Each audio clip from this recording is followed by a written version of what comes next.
why I think self-storage is a really wonderful thing. I slapped Linda because she says I use the word wonderful too much. How dare anybody counter? I think it's 8 times so far.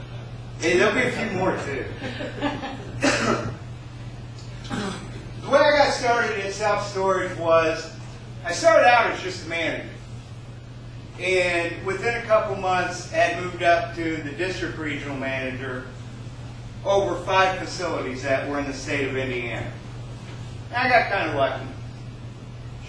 The owner didn't pay attention to things.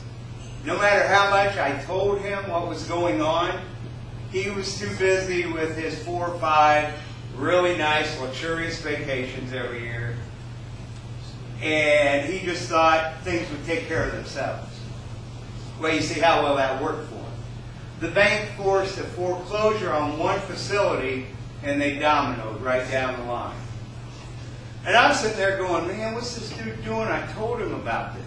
I warned him what was happening, and he didn't listen. What he did to escape, or to attempt to escape bankruptcy, was he gave the banks back the properties as deed in lieu properties. I got to think, wait a minute, I put so much work into these things. I went and talked to the bank, and we started our negotiations.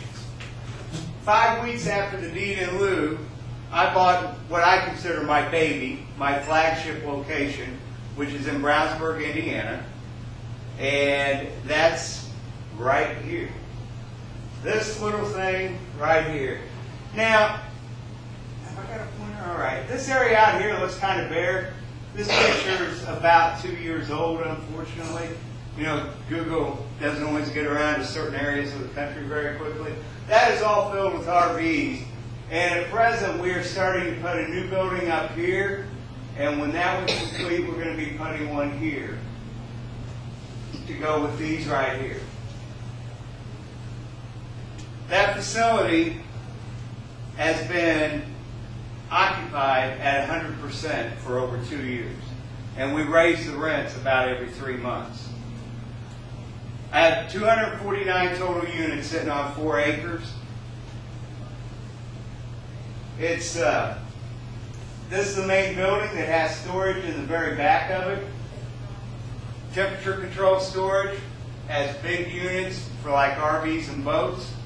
But in the front, I have a total of 12 offices that are all rented out. You've seen that we have places to park. This right here is the back of that building on one side. We park RVs, boats, campers, trailers, all kinds of things like that there. So we have a little bit of something for everybody. And most storage facilities, when you're looking around, you'll find that you're able to have multiple options for your potential tenants.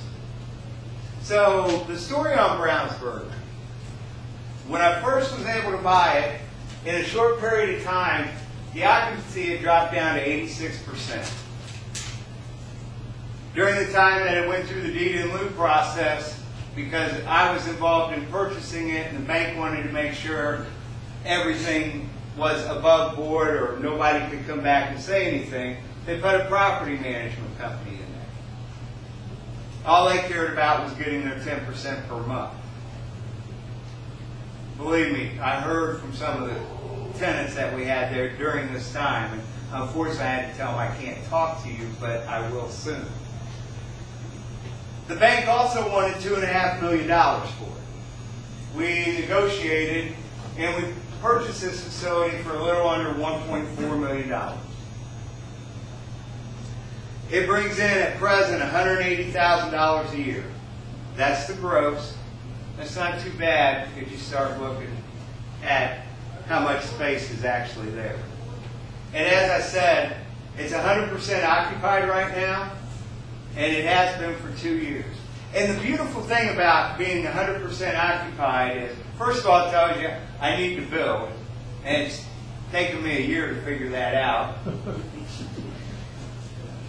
But I was also concerned about upsetting tenants that might have to move out because we no longer have space for their RVs and boats, but when you get right down to it, you rent a storage space for a lot more money than you rent a parking space.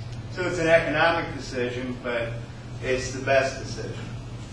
David, Sure. what is the cash flow you get from this?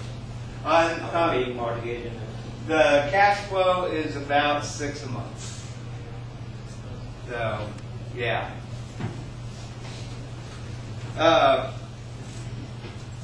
After Brownsburg and everything, I thought, I'm going to be happy with just this one facility. It's in my hometown. I know this place really well. I like it. But the same bank came to me about 3 months after I bought Brownsburg and said, hey, what about the facility in Fort Wayne? And I said, it's a nice facility. It's 2.5 hours away, though. They said, yeah, but you know it. Would you be interested in buying it? I said, yeah, I guess so. The reason I was a little hesitant at first was because Fort Wayne is right here. It is a unique facility in that all of the units are under one roof. So this entire building is temperature controlled. And most people in our industry still use the term climate controlled, but my attorney a couple years ago talked me into saying temperature control because of a case right here in Texas from 3.5 years ago where a tenant sued a self-storage facility saying that they couldn't control the climate, their items that they had stored in there had been damaged, and the court agreed you cannot control the climate. So I call them temperature control now. And a few others in our industry do that also. But anyhow, this facility is all under one roof, and that's very unique in the self-storage industry. You see them from time to time. And with this, it doesn't always have 24/7 access. So you have to find the kind of customer that can come in between 7 in the morning and 6 in the evening. That being said, this facility has been pretty good for me. Said it's all enclosed. We have 279 units there. At the back of the facility is a loading dock that has 2 different type docks. One for your pickup truck or one for a semi-truck. So we're able to take care of just about anything a tenant would use to be able to bring their goods there. It's located in an industrial park too. Something I absolutely love because I prefer to go chase businesses to be my tenants rather than residential. But residential are still good customers too. Just businesses tend to stay long. So that's what I like about that. It was at a 63% occupancy when I bought it.